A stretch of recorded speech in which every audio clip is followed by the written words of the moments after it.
ring on the finger, ma. About to tie the knot, about to tie the knot, about to tie the knot. And when the pigs try to get at you, Boy, you need to stop, boy, you need to stop, boy, you need to stop. and on the wedding night, what you gonna do? Drop it like it's hot, drop it like it's hot. Oh, whoa, hold up. Time out. I can't drop it too high. I ain't got mega knees, Jesus. Yo, what it be? It's your girl ShykaTee with the T on life, and this is my YouTube channel. I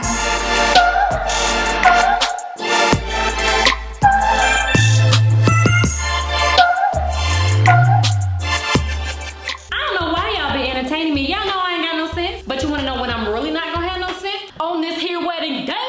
Y'all, I still can't believe I'm about to be somebody's whole wife. I don't think it's gonna hit me till I'm at the altar. Oh man, it's giving me gas already. But there is so much to prepare for. I found my wedding dress, we finalized our date for the wedding, and we are tying up things with our venue. And let me tell y'all something, it's gonna be a whole movie. Literally, because it's Hollywood themed. I know, so us. But I'm gonna fill y'all in on that later once we get everything finalized. But besides all the superficial stuff, there's so much more to preparing to be a wife than just a wedding. I mean, let's be honest, a wedding is just for one day, but a marriage is forever. So in order for us to establish a marriage with what we believe is the best foundation for us, it's important that him and I both do what we need to do to ensure that happens. Because we're only doing this one time, okay? It is till death do us part. As a couple, we're preparing by doing the things that we should be doing, like premarital counseling, which is so necessary, by the way. If y'all haven't done it, go ahead and go and get it together. You ain't gotta be married, you ain't gotta be engaged, just go and get to know each other. And we're talking about like all the big people, adult stuff like finances and credit scores, how much debt we both accrued and plans to tackle that, and just overall expectations of what we want our marriage to look like. But before we can even get to all the good stuff thoroughly, we have decided that we want God to transform us and allow him to squeeze out all the leftover insecurities, selfishness, and negative thought processes. Now, of course, the overall expectation isn't for us to be perfect before we walk down the wedding, but the goal, at least for me, is to be as whole as possible on my own before we get there. I know that you don't just stop evolving with marriage, and if anything, marriage serves as a magnifier of your flaws, and your spouse is pretty much there to help you work through that for the rest of your life, and vice versa. But I personally just want to handle the big things that aren't his responsibility and really understand who I am and why I am the way I am, just so we don't have any unnecessary hiccups in the future. What helicopter, Shyka? Elaborate, why don't ya?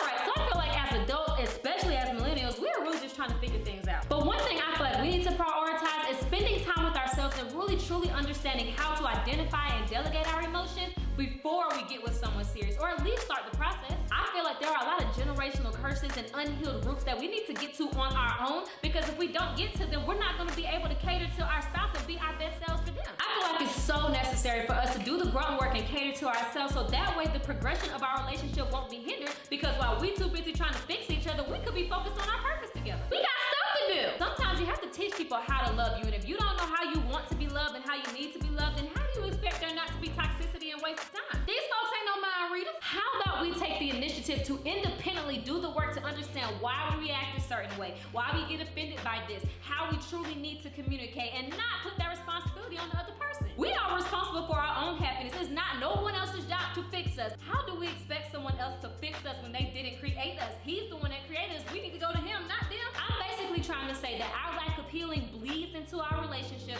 and it can affect our communication, sex, and needless to say, your mental health. But I said that ain't gonna be me. I'm going to be present in my relationship and be able to focus on his needs as clearly as I can, and not go into my marriage with a full plate of trauma, unforgiveness, and unhealed insecurities. I may have to have a couple crumbs swept up from time to time because of that meal, but trust me, he ain't gonna be eating that. So Shyka, how the fudge have you been doing that? Give us some practical tips, why don't you? All right, calm your britches. I've been working on some of everything under the sun, but these are the top 3 things that I've been going hard with. Number 1, my mental health. All right, so everyone deals with some kind of anxiety, and not one person is exempt from mental issues. No matter what level you're on, everyone has their own way of processing things and receiving life in general, and I'm fine-tuning my process of what that is for me. I'm putting myself through mental health boot camp. I'm learning not to believe everything that I think, and most importantly, that I don't have to. I'm learning how to vent properly and how to delegate control and respond to my thoughts properly. I'm practicing being open with him and not holding things in. I'm learning to not allow my mind and how I think to get in the way of correctly understanding his intentions for me, and basically just not letting it get in the way of our everyday life. It's so easy for him to be an innocent bystander, because when I don't understand the ping pong game going on in my mind, I become extremely irritable and frustrated, and he could get the brunt of that. When I'm so overwhelmed with my thoughts, I'm not able to cater to him and his needs because I'm too consumed with trying to fix myself. So I'm trying to prevent that from happening and not allowing him to suffer for something that he didn't do.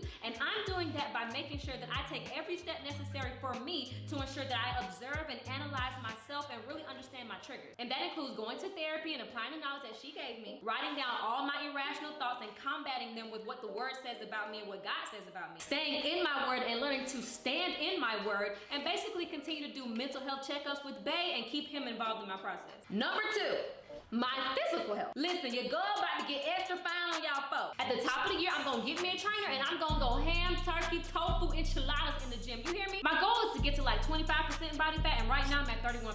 Ew, I feel like a chubby chum chum. I'm just saying, when we consummate our marriage, I wanna make sure that I'm a full meal, baby, not just a snack. Spicy, mommy, hot tamale. Plus, I just wanna make sure that I'm living as healthy a lifestyle as possible so that I can enjoy this love I'm so diligently preparing for the rest of my life. And number 3, you guessed it, sex. Listen, I gotta get my mentality right for this thing right here. I'm trying to prepare myself to be as selfless as possible and be able to cater to my man and his needs. Cause right now, I ain't gonna lie, I'm nervous as fudge. Girl, what? Listen, that born again stuff is real. I feel like I don't know what I'm doing no more. I mean, I know it's just like riding a bike. Wait, can I say that on here? I'm gonna figure it out, okay? The biggest challenge that I'm trying to overcome is making sure that I come into this marriage thing with a virgin mentality. And when I say that, I mean coming in not expecting him to perform or do the things that I've experienced in the past. That's why we don't need to have sex before marriage, because we shouldn't have this problem. We don't need to be comparing nobody to nobody. And I'm trying to prepare myself to not be that wife that holds out all the time and only does it when she wants to do it. I can't make this man wait as long as he's waiting, and then when he finally does get a chance to frolic in the garden, he can only dib and dab once or twice a month. Like, that ain't fair. So, considering that I'm literally in a place right now where I'm not pressed for sex, I don't think about it, I don't care about it like that, I'm trying to get myself together now because I can't have this mentality walking into my marriage. I'm basically just having like a constant pep talk with myself and be like, all right, you got needs to cater to, you got duties as a wife. Like, come on, get yourself together in every way possible. Don't be stingy with the cooking. I'm gonna get it together. Now, those are just the 3 things that I want to touch on, but I'm definitely touching on so many more things. I'm really trying to get out of my only childness and get myself out of this me mentality and switch to a we mentality. Preparing to share my space with someone on a regular basis. And while I'm out here on my own, I'm really just trying to take advantage of my own personal space, my own way of doing things, allowing myself to operate how I choose to operate, and get myself in a spiritual routine to make sure that when I go over on that side, that it's an easy transition. Marriage is a pretty big deal, and trust, we are taking it seriously. When I walk down that aisle, I'm not walking down the aisle just to Josiah. I'm walking down the aisle to God too. I'm marrying him too. I'm marrying both of y'all. When I get to heaven, and if God says, what did you do with what I gave you? I just want to be able to tell him that I gave it all I got. Alrighty, daddy-os and mommy-os, I am done with today's video. And if you digging the kid and picking up what I'm putting down, then go ahead, like, share, and subscribe. Put a comment to the side, and I'm gonna see y'all next time. Show you right. And remember, peace out, anxiety down.